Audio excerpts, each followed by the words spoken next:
barbecue for you. T-Rush chilling in the backyard grilling, showing you that you can cook it too. Always with a beer or whiskey, but he cooks responsibly.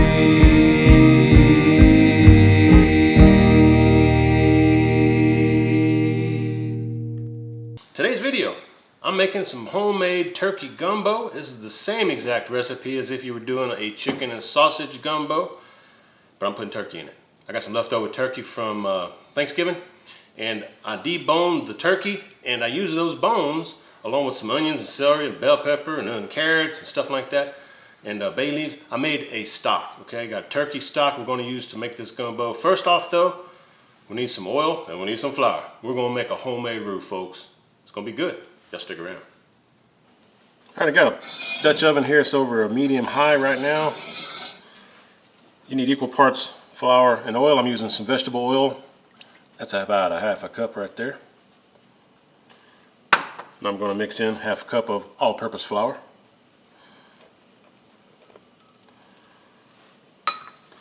Combine that. And right now it's okay if you wanna leave it, you know, once you get it mixed up, you can not stir it for a little bit, but man, well, I'll tell you what, once you start getting it darker, once the flour starts cooking and starts darkening this roux up, at that point you cannot walk away. You have to basically constantly stir this. And you may also want to turn the heat down a little bit so you don't burn it, because it definitely will burn. And do not get this on you once it's starting to get darker, because it'll blister you up quick. It's hot. Don't let it touch your skin. So let me do this. We will, I'll try to bring you back like every 10 minutes. This is probably gonna take, get you up here where I can see you. It's probably gonna take about 30 to 45 minutes. So it's a long process. I'm starting off medium high. I may turn it down to a medium once it starts browning up, but I wanna show you the color change as I'm cooking this. So I'll bring you back like every 10 minutes or so, let you notice the change. Just stick around. This is gonna be fantastic. Homemade gumbo, folks. Doesn't get any better than that. And this is what it looks like after 10 minutes. See, it's getting a little bit darker.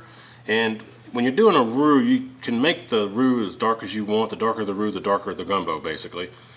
But the darker the roux, the less the thickening power that it has. So it's getting to the point now where you really don't want to stop stirring it, because it will burn on you. I mean, if you need to like step away just very briefly, like 30 seconds, it's probably not gonna bother you. Might want to turn the fire down just a little bit on this if you walk away. But man, when it starts getting dark, you do not want to walk away. You've got to constantly stir this. We're at the 20-minute mark now, and this is looking the color of peanut butter in my opinion. Now, when you're stirring this, make sure you stir all of the bottom of the pot, okay? You don't want to miss any of it. Make sure you stir all of it up. That way you don't get anything that's burning. Because again, this will burn quick on you if you're not stirring it around or moving, you know, scraping the bottom. And I think I mentioned, but I got this cast iron enamel coated Dutch oven. This is always best to make roux in some kind of cast iron. It just always works out better that way because it's more even cooking. So if you got cast iron, you can definitely make a roux with some oil and some flour. We're at the 30-minute mark now, and we are about the same color as a copper penny. I don't know if you can see the difference there. It's about the same color as copper penny. So we've moved from peanut butter stage to copper penny stage. We're moving on to chocolate stage. Well, I want to tell y'all something real quick here while I'm stirring this. I'm gonna keep stirring it, but if you're worried about burning this roux, you can always turn the heat down. In fact, I've turned mine down to a medium now. It's starting to get dark a lot quicker. The darker it gets, the quicker it'll get darker.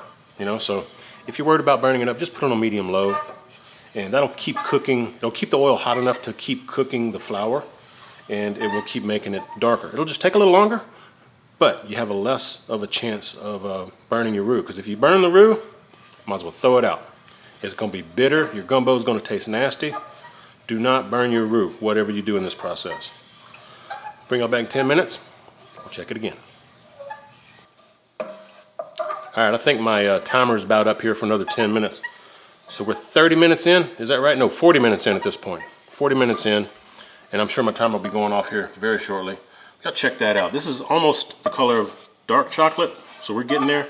Another 5 or 10 minutes, Again, 40 minutes in. This is dark chocolate. It's more like a milk chocolate right now. We're looking for a darker chocolate, so I'm gonna let it go another 5 or 10 minutes. We'll bring you back. We are at the 45-minute mark, and this is the dark chocolate color that I'm talking about. This is what you want. This not only colors the gumbo, gives it a fantastic flavor. Now, you don't get the same flavor if you don't get it this dark. But again, when it's dark like this, you have to be really careful. Now I've got my flame, I turn it down on really low. Onions, bell pepper, celery, throw it all in there. Just gonna cool this roux off a little bit.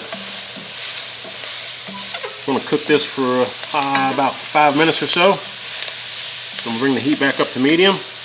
We're gonna sweat down these veggies just a little bit, and then we're gonna add that turkey stock, so stay tuned. It's been about 5 minutes, and I think my veggies are sweated down just a little bit. And this roux will keep getting darker, just a little slightly bit darker than it was when you first put the veggies in. This is over medium heat, and I've just been stirring it. Again, you don't want that roux to burn up at all. And it has less of a chance with the veggies in there. But man, that's looking good, and it's smelling fantastic.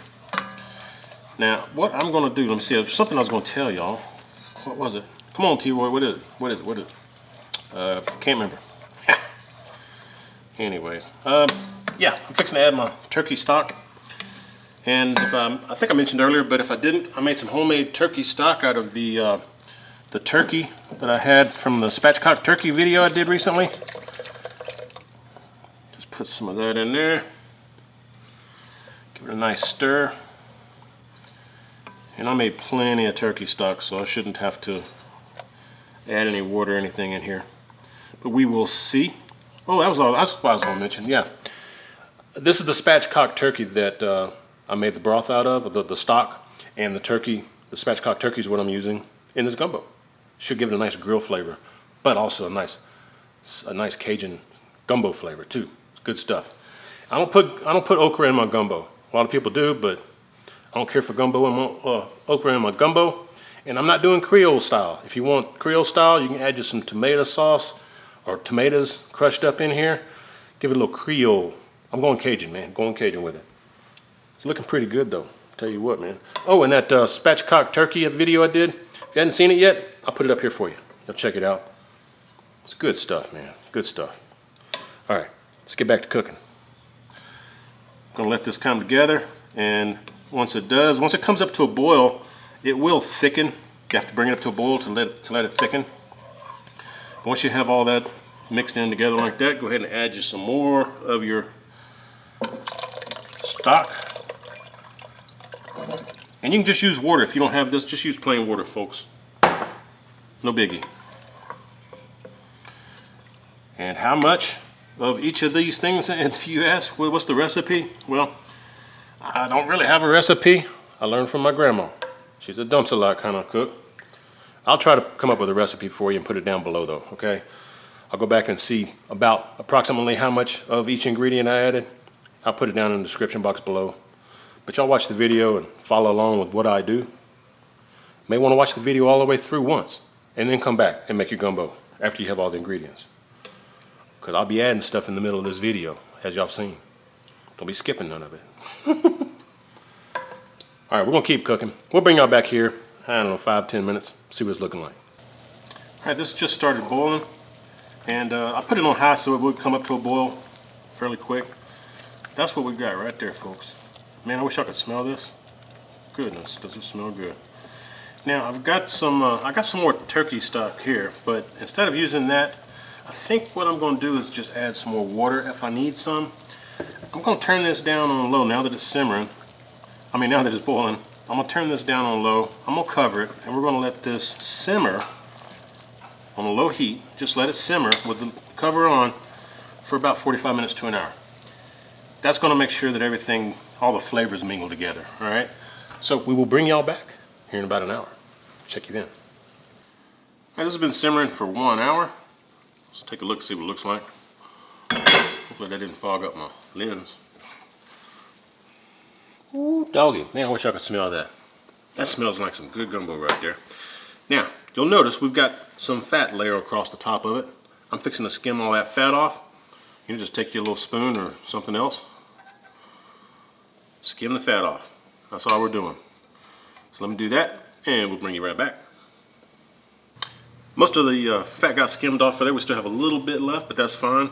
Now what I'm going to do is season this a little bit. I just tasted it, and it definitely needs more salt and some more pepper, which I can get from some Cajun seasoning. Oh, I'm using this crawfish, crab, and shrimp boil, concentrated kind. Just maybe a half a cap full. Pour that in there. I'll give it a little zip. Now I've got some of this a Cajun Life seafood rub. This stuff is really, really good, folks. It's Cajun certified, okay? Really good stuff. I'll put a link for them down below if you're interested. They've got several different types of rubs, but I really like this seafood rub. This is really good. They got a chicken rub that's really good too. Ah, heck. Let's put some of this in there this way. There you go. That's what I'm talking about. And I've had this in the pantry a little while, so it's kind of, some of it's clumped together. That's cool. That's cool. I'm gonna go in with a little bit of thyme. See how much here. Maybe a teaspoon or so. Don't need a whole lot. This stuff's pretty powerful. There we go. Okay.